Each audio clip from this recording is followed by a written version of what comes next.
Students, अब हम बात करते हैं कि एग्जाम का अगर एक महीना बचा हुआ है तो उस एक महीने में हमें क्या रणनीति अपनानी है। क्योंकि हमारे लिए ध्यान रखना, एक एक दिन की, एक एक घंटे की, एक एक सेकंड की रणनीति है, वो बहुत इंपॉर्टेंट है। क्योंकि हमें तो पहली बार में सेलेक्ट होना है और ये पहली बार में सेलेक्ट होने के लिए सारी चीजें हैं वो हम लोग कर रहे हैं। मैंने आपको पहले के वीडियोज है उनमें बता दिया था कि पढ़ना कैसे चाहिए। सारा का सारा मैंने आपको चीजें वहां पर एक्सप्लेन कर दी थी। मैं बहुत ही शॉर्ट में बता देता हूं। आपको पढ़ाई उसी तरीके से करनी है जिस तरीके से किसी एग्जाम में 15 मिनट में आपने 15 पेज है वो याद किए थे, वो कैसे किए थे, वो सब चीजें आपको पता है। ठीक उसी तरीके से आपको हमेशा पढ़ाई करनी है और रिवीजन करना है। आपके कमरे में टेबल और कुर्सी होनी चाहिए। टेबल पे वही चीजें होनी चाहिए जो आपको पढ़नी है। पेन होना चाहिए, घड़ी होनी चाहिए, रफ कॉपी होनी चाहिए और पानी की बोतल होनी चाहिए। और कैसे पढ़ना है, एक फिक्स्ड टाइम में आपको एक टॉपिक को कंप्लीट करना है। अगर 1 घंटे का टॉपिक है तो उसको कंप्लीट करना है और उसके बाद में क्या करना है, आपको 10 मिनट का फिर से आपको ब्रेक लेना है। वापिस ब्रेक के बाद में फिर से 5 मिनट बंद, आंखें बंद करके और फिर उसका रिवीजन करना है कि मैंने ये पढ़ा है। उसके बाद में फिर से उसको देख के पढ़ लेना है कि हाँ ये पढ़ा। 3 बार आपका रिवीजन हो गया था। ये मैंने बता दिया था कि आपको पढ़ना कैसे है, आपकी बहुत ज्यादा परफॉर्मेंस आएगी। अब ये चीज मैं आपको यहां पर इसलिए बता रहा हूं क्योंकि एक महीना बचा है हमारे एग्जाम का और हमें अब रणनीति बनानी है कि इस एक महीने में क्या करना है। फ्रेंड्स, जो दूसरे बच्चे नहीं करते हैं ना, क्योंकि किसी भी युद्ध को तब जीता जाता है जो दूसरे लोग कर रहे हैं वैसे तो सारे ही कर रहे हैं। आपको कुछ डिफरेंट करना पड़ेगा क्योंकि जो विनर्स होते हैं ना वो चीजों को अलग ढंग से करते हैं। तो आपका जो तरीका है ना वो तरीका अलग होना चाहिए।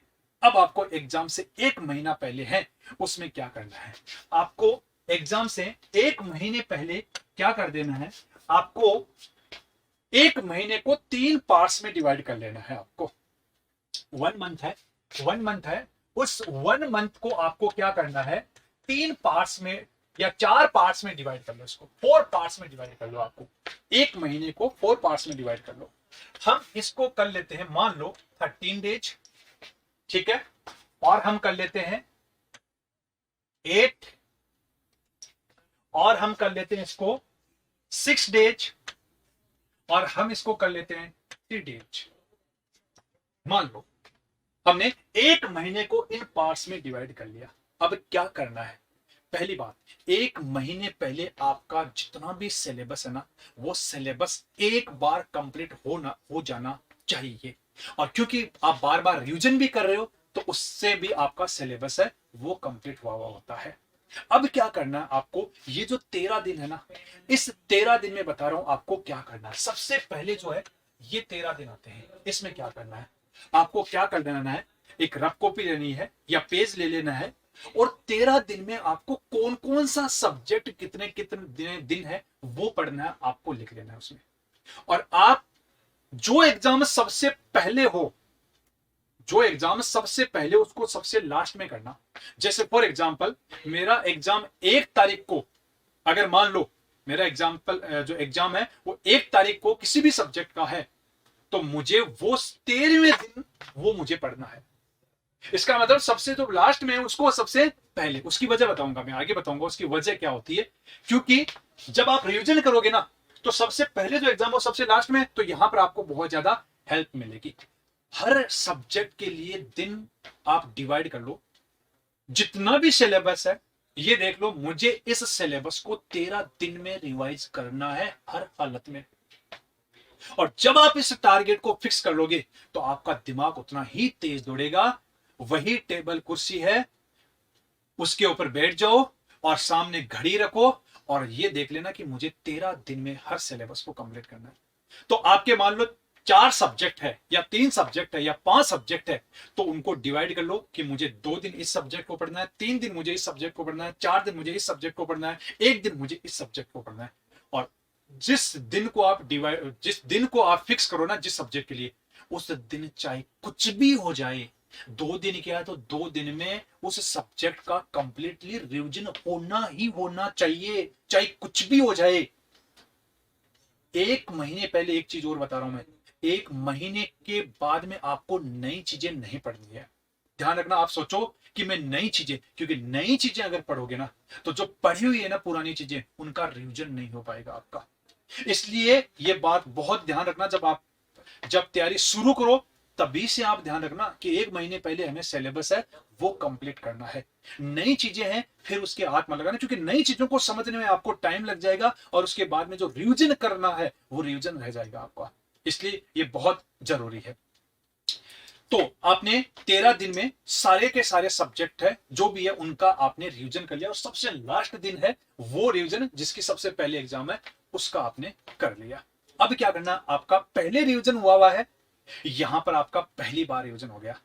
ध्यान रखना, अगर आपने ये दिन है ना ये फिक्स नहीं किए ना तो महीने के अंत तक भी आपका एक बार भी रिवीजन नहीं होगा।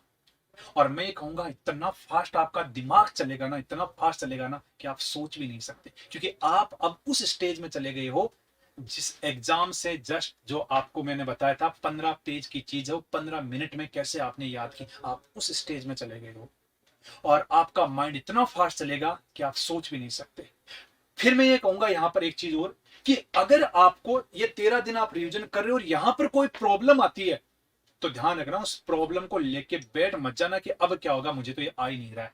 उसको नेग्लेक्ट करना और आगे बढ़ना, क्योंकि आप एक प्रॉब्लम के कारण या एक प्रश्न के कारण या 5 प्रश्नों के कारण बाकी के 100 प्रश्नों को या बाकी पूरे सिलेबस को आप नहीं छोड़ सकते। क्या वही एग्जाम में आएगा क्या, बताओ? और मैं तो कहता हूं आ भी जाए, 1% के लिए आ भी जाए कोई बात नहीं है। क्या 1% न करने से क्या आपका सिलेक्शन नहीं होगा वहां पर? और बहुत सारे प्रश्न है, कुछ प्रश्न है वो एग्जाम में छोड़ने के भी होते हैं, करेंगे हम इस बारे में आगे बात करेंगे। लेकिन आपको ये ध्यान रखना है 13 दिन में आपका पहली बार में पूरा सिलेबस हो जाना चाहिए। ये पहला आपका रिवीजन हो गया है। अब आपको क्या करना है, आगे 8 दिन आपको क्या करना है, जो 13 दिन में आपने रिवीजन किया था उस रिवीजन को फिर से 8 दिन में करना है आपको। तो आप जितने भी सब्जेक्ट है आपके, जो जो सब्जेक्ट है उनका आप फिक्स कर लो कि 5 घंटे 6 घंटे इसको देना है या एक दिन इसको देना है। जो भी आपका टाइम, आपको पता है कि एक सब्जेक्ट को आपको कितना टाइम देना है, आपको ये खुद को पता है कि मुझे इसमें अब कितना टाइम लगने वाला है। आप उसको वैसे ही डिवाइड कर लो और ये कर लो कि हाँ मुझे मंडे ट्यूसडे को ये करना है, या मंडे को मुझे ये करना है, इस दिन मुझे ये करना है, इस दिन मुझे ये करना है। 8 दिन में फिर से आपको सिलेबस है वो कंप्लीट कर लेना है।